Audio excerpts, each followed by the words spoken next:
Nova Gintings, dan saya akan memulai dengan kata-kata yang sangat familiar di telinga kita semua terkait dengan kasus ini.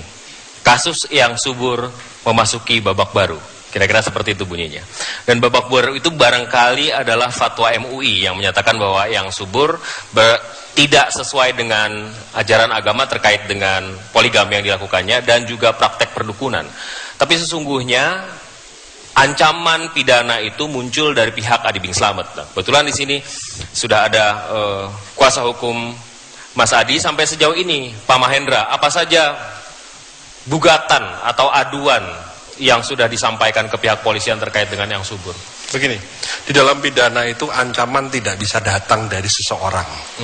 Dalam pidana itu ancaman datang dari sebuah peristiwa hukum yang diduga sebagai tindak pidana, di mana kemudian merupakan kewajiban negara. Pidana itu ranahnya pemerintah, ranahnya negara untuk melakukan hukuman. Kalau tadi ditanya pasalnya pasal berapa saja, itu kalau yang dari Adi Bing Slamet itu hanya segera menyampaikan, melaporkan peristiwa yang diduga sebuah tindak pidana itu pasal 156A atau dikenal sebagai penodaan agama. Kemudian di satu sisi juga kami memperoleh permintaan bantuan dari kakaknya Mas Arya, kakak dari istrinya Mas Arya, atau ibunya salah satu tanda kutip istri dari saudara subur. Penodaan agama tuh yang mana? Penodaan agama yang mana? Begini. Dalam konteks subur ya? Dalam konteks subur. Yang mana penodaannya? Nah gini, yang pertama pasti kita harus melihat dulu ini masuk dalam koridor agama apa. Betul? Oke. Karena itu kan penodaan agama itu kan isinya adalah 3. Pernyataan permusuhan, penyalahgunaan, atau penodaan. Yang kami ambil adalah penyalahgunaan. Ini mereka atau ini pasal-pasal yang bersifat alternatif. Yang mana itu? Apa tindakannya? Oke, yang pertama dia satu sudah jelas mengaku Islam. Yang kedua dengan beberapa saat dia, kemudian yang kedua dia mengaku mendapat wahyu atau mendapat kuasa langsung dari Yang Maha Kuasa. Yang ketiga kemudian pada saat bulan puasa dia melakukan sebuah perbuatan di mana setelah subuh ya para tetamunya, saya katakan tetamunya sajalah ya, para tetamunya kemudian masih diminta untuk meminum kopi pahit, kopi manis dan air garam setelah subuh dengan kata-kata bahwa minum aja, nanti kan puasa lagi nggak apa-apa, saya yang tanggung jawab. Kemudian yang ketiga, hal-hal lain yang sempat saya ingat antara lain itu mengaku sukasa dan ini, dan yang paling menonjol ke permukaan adalah mengenai sikapnya atau perbuatannya melakukan poligami yang menurut istilahnya, istilah istrinya adalah poligami luar biasa. Karena lebih dari 4 secara bersama-sama. Karena lebih dari 4 dalam satu masa. Oke, saya tanya dulu deh kuasa hukum yang subur, bagaimana tanggapan Anda atas gugatan ini? Iya, itu sih hak beliau ya, melaporkan. Pasti. Itu yang pasti. Di sini saya mau coba mencatat beberapa dasar yang tadi katanya mendapatkan wahyu. Itu kan cuma rekayasa cerita. Siapa yang merekayasa menurut Anda? Iya, pasti kliennya beliau.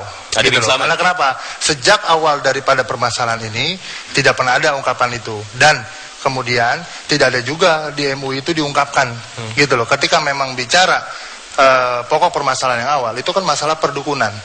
Kemudian dari pihak kita ya meminta fatwa mengenai pernikahan lebih daripada 4. Nah ini kan rangkaian cerita-cerita bohong kalau menurut kita. Karena kenapa? Sejak awal surat pernyataan pun sudah kita buat di hadapan MUI, bahwasanya mengakui hukum Islam dan sebagainya, kan itu tidak pernah mengaku yang namanya Nabi dan Tuhan menerima wahyu dan sebagainya. Itu kan rangkaian cerita. Kalau kita bicara tindak pidana, tentunya harus ada nyatanya, jangan cuma sebuah. Tapi Indian fatwa MUI itu menyebutkan bahwa dia melakukan praktek perdukunan dan seterusnya itu. Praktek perdukunan berdasarkan cerita, tapi tidak berupa fakta. Gitu. Jadi Anda nggak sejalan nih sama MUI ya? Kenapa? Anda tidak sejalan dengan MUI. MUI fatwa dari para ulama. Fatwa itu MUI tidak mengeluarkan fatwa masalah perdukunan. Yang MUI ramalan dan seterusnya. Ramalan itu dikeluarkan dalam konferensi pers. Hasil temuan. Nah, sedangkan fatwa itu hanya berbicara mengenai 4 istri lebih itu adalah haram. Nah, ini sudah saya tanyakan juga kepada Pak Aminuddin, bahwa saya tanya ke MUI, ini fatwa MUI mengenai beristri lebih daripada 4 itu dijadikan seolah-olah alat bukti sebuah petunjuk tindak pidana penistaan. Anda menggunakan itu sebagai salah satu kekuatan Anda untuk mengajukan gugatan? Alat bukti itu menurut hukum acara pidana ada beberapa. Yang keterangan saksi dan saksi-saksi.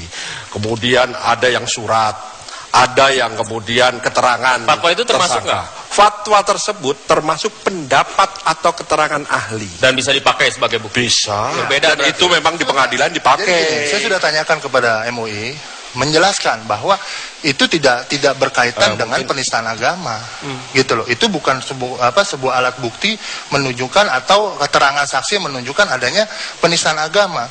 Di sini kan dipelintir-pelintir nih oleh kubu sana, gitu loh. Kenapa kita bilang pelintir? Pertama, dikatakan tidak pernah cerita ada yang namanya mendapatkan wahyu. Tiba-tiba ada, wajar lah orang-orang sinetron, gitu loh. Selalu dia bermain argumentasi atau bermain watak, gitu loh. Yang tidak pernah diungkapkan dalam permasalahan sejak awal itu diungkapkan, gitu loh. Kemudian dapat cerita baru, apalagi ada pengacaranya, kan begitu. Nah, di sini kita melihat bahwa ada pemaksaan, tanda kutip memaksakan diri untuk menjerumuskan yang subur ke dalam pidana. Karena kenapa?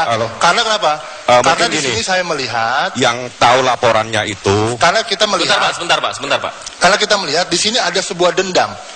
Mas Arya juga termasuk yang mengarang kalau begitu. Kalau misalnya ini merupakan bagian dari konspirasi menjatuhkan yang subur. Pertama, Adi Bing Slamet muncul sendirian. Ya, saya ngomong singkat aja. Kedua kali saya muncul, lalu korban-korban mulai berkumpul semakin banyak.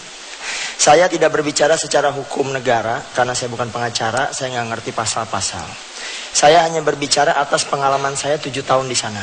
Mas Ramdan, Mas Rahman ya, baru kan. Jadi gini, saya bicara aja ya, saya ingatkan kepada kalian.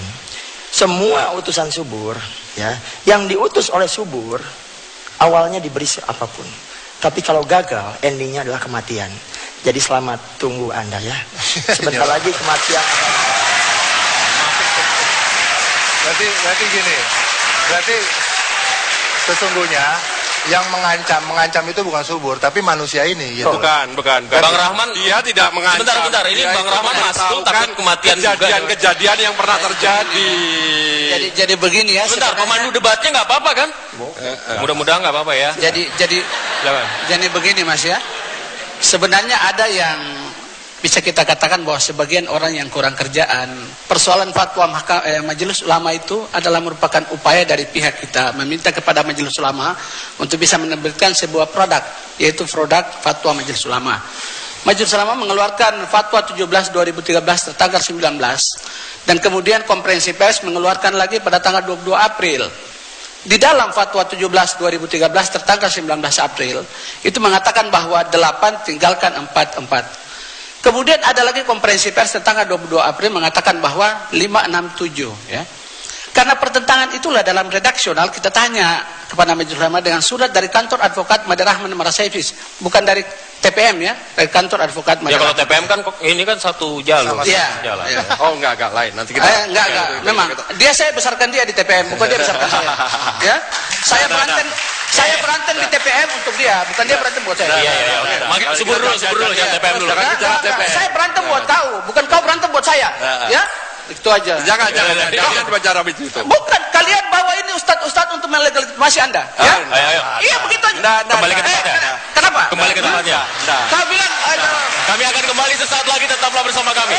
Kenapa?